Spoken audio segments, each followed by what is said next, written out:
എന്തുകൊണ്ട് നിങ്ങളെ കാണാല്ലേ? ഞാൻ ചേച്ചിനെ കാണാൻ വന്നത്.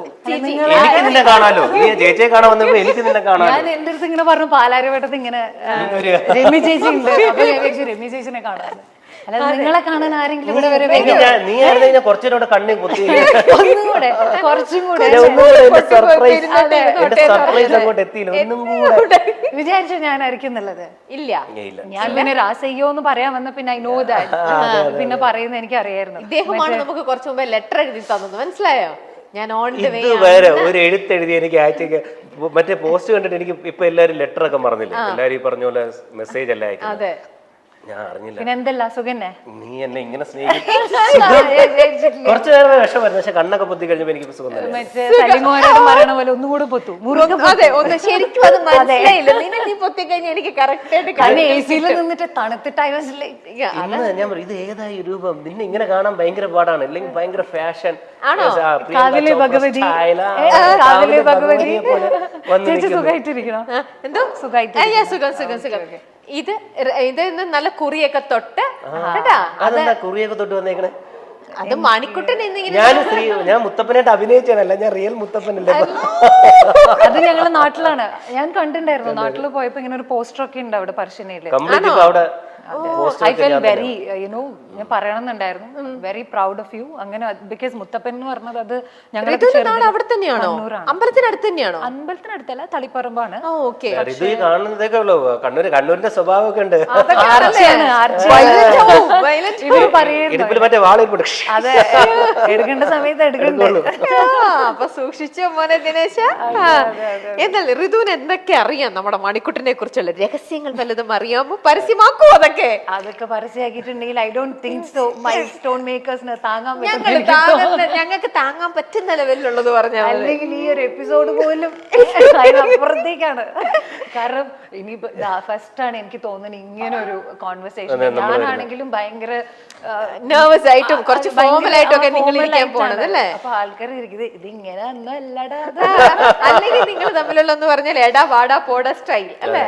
ഞാൻ പറയില്ലേ, ഇവരൊക്കെ ഈ പറയുന്ന ആ ഫ്രണ്ട്ഷിപ്പ് മെയിൻറ്റെയിൻ ചെയ്യുന്നുണ്ട്. ഞാനാണ് പല സമയത്ത് വിട്ടു പോകുന്നത്.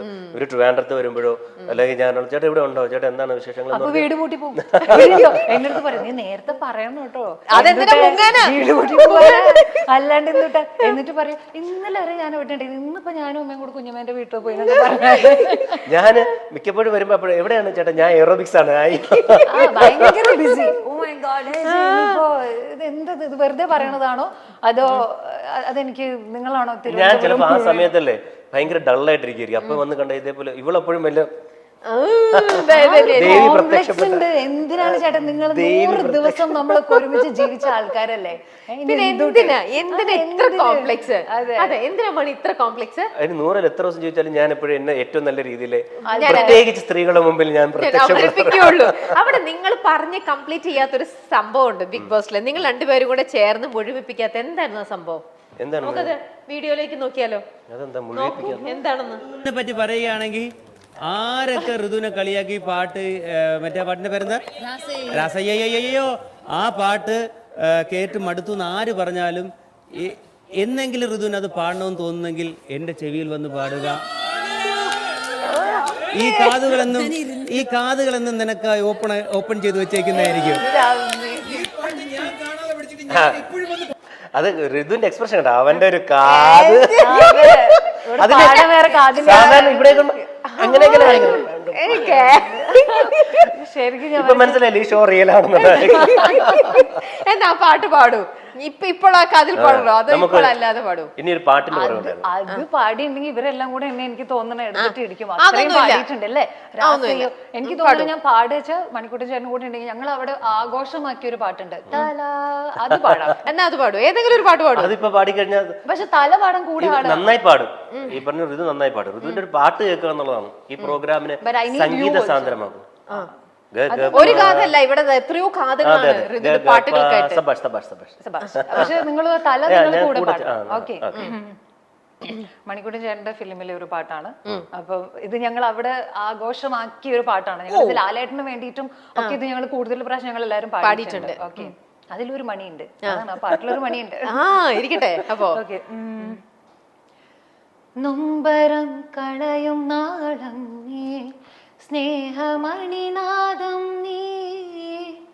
ജീവിതം വെറുതെ വാടുമ്പോൾ കുമ്പിളിൽ നിറനിറയെ നീ തുള്ളിത്തുള്ളും മധുവല്ലേ, നീയുള്ളിനുള്ളിൽ നാനവല്ലേ, നീ തീരത്തുള്ള തണലല്ലേ.